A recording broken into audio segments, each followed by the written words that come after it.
سلام و درود دوستای عزیز، امیدوار هستم خوب و صحتمند و سرحال باشین. دوستای عزیز، اگر شما میخواین که وزنتان به صورت طبیعی بالا ببرین، میدانین که از این محصول بی‌نظیر ما به نام پودر جوانه گندم استفاده کنین. دوستای عزیز، پودر جوانه گندم تولید شرکت بینستار هست که زیر مجموعه بیز می باشه و یک مکمله غذایی هست که سرشار از ویتامین، پروتئین و آنتی اکسیدان می باشد. دوستای، از مغز گندم گرفته شده و اطفال بالاتر از 6 ماه میتونن که از این محصول استفاده بکنن و همچنان ورزشکارای عزیز و کسایی که دختر خانم ها و خانم هایی که شیرده هستن و باردار هستن همچنان میتونن که از این محصول استفاده بکنن.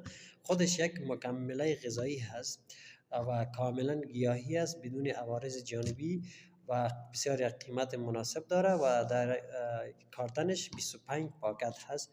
اگر شما میخواین که از این محصول بی‌نظیر استفاده بکنین، در شماره واتساپ پایین پیام بگذارین.